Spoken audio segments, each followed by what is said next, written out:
Oh yeah, I'm back.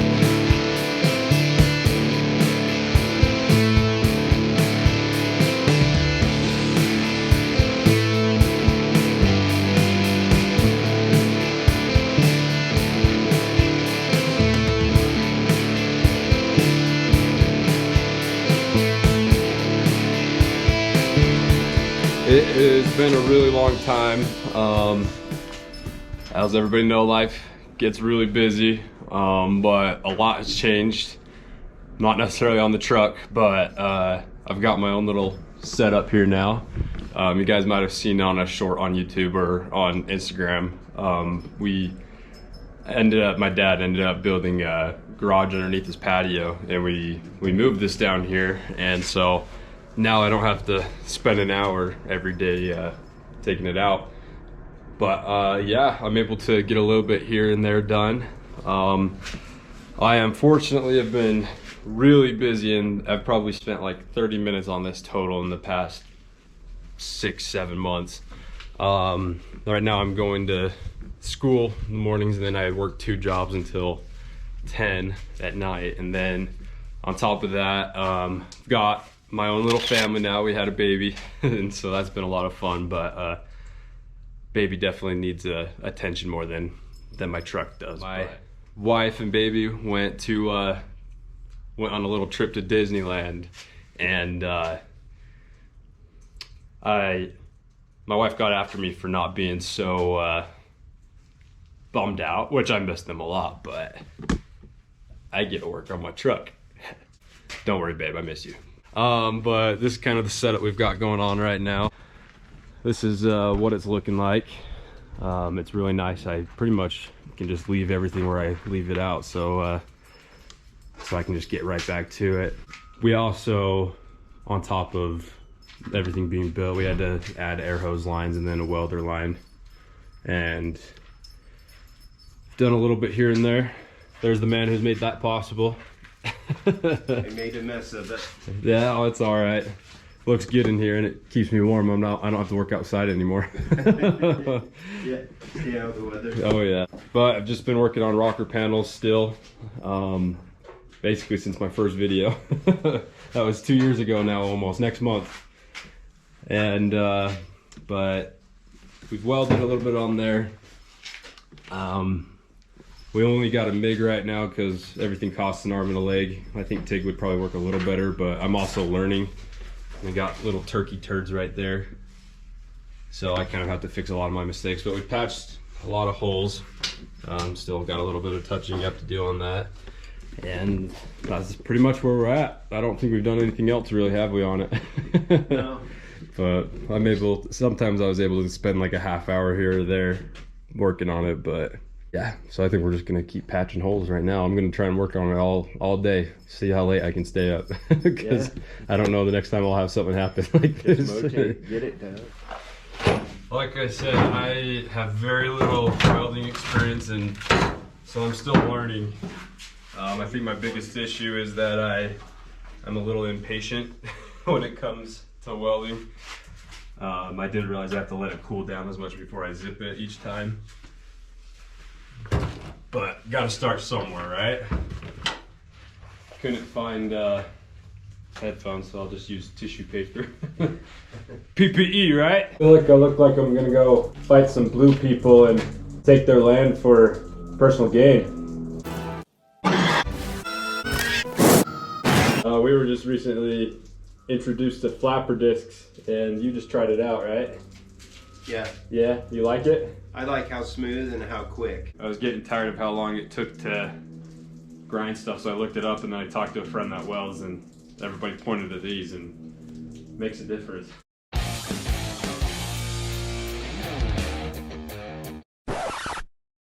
Bruh.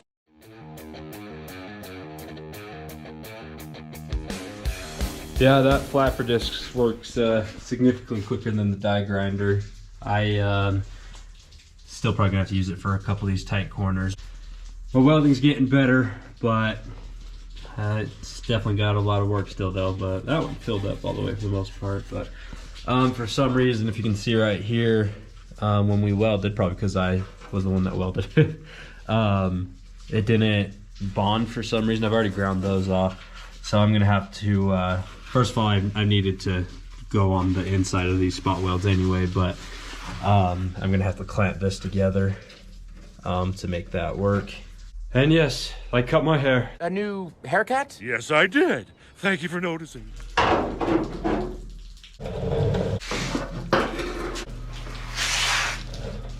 Something's in the way. Something's always in the way, right?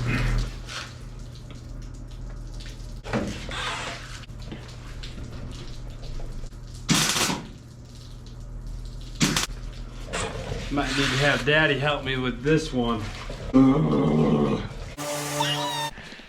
Well, a lot of today's stuff ended up being pretty repetitive, just spot weld and grind, spot weld, grind, and I'm also learning how to weld, so... Did you hear that? Also learning how to weld, also learning.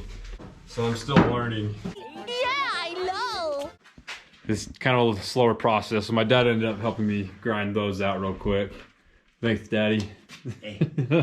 But I thought I'd show you real quick what exactly we're trying to do and what's taking so long. And so this is what the front end will kind of look like. We'll of course need a grill and a bumper.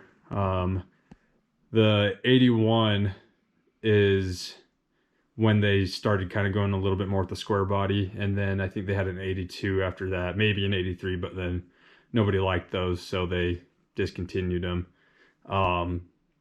But I think it looks good either way. I mean, it's still a cool classic car, so. Almost has the Toyota look to it. Yeah, it really does, doesn't it? What's another good one of those good looking ones? The Nissan, the 85 Nissan. And that's what you actually originally bought this engine for, right? Yeah, I had a Nissan. It wasn't a hard body. It was an 83 Nissan.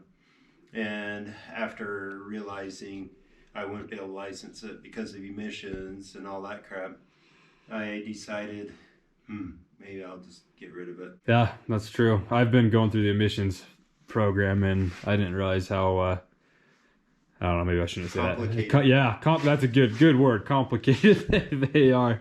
It's, you know, most people that do stuff like that are recreational anyway. But, so my dad sold this engine to my uncle, and that's who I bought this from. So this is what the engine's looking like. V6 turbo, came out of a 79 Buick.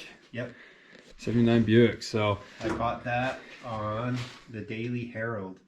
They had that on sale. They didn't have anything like KSL. Man, that makes you old. That dates you, Dad. It's the boomer for me. Go through the newspaper. And the classifieds, the original classifieds. Said it ran, and here you go. If you want it. There you go, that's cool. And so my uncle did the fun part and rebuilt it. So he told me that he's glad he doesn't have to do the body work on it. Yeah. So yeah, the rebuild was so and the fun part. But we did manage to get it cranked when I first bought it. I was 15. That was 7 years ago, probably coming up on 8. Motor hasn't been broke in yet. No, it hasn't. Yeah, that's crazy. And so we'll probably add fuel injection later. Yeah, get that going, and then we'll probably add AC. These only came stock with heat, right? The motor came with AC. Oh, the Buick engine did. Oh, okay, but the Loves didn't, I guess, and so. No. So we'll have to put in an aftermarket. Okay, and then yeah, I'm probably gonna try and create a custom dash. We'll see. That's all dream stuff. We got to get past these rocker panels first. It feels like that's the worst part of the whole yeah, thing. no, it's just taking forever, but we're getting really close, and being able to see it, that makes a difference. So we also held the door up a little earlier to do that, but that takes more than 2 people to hold a camera. But now we've been working on the underside. But the typical Utah vehicle. I know, tons and tons of rot, and yeah. These tended to get water in these, and so we were lucky to find this extra one without that much rust. The other one was completely rotted through and sat for a long time, so that fender will kind of wrap under there.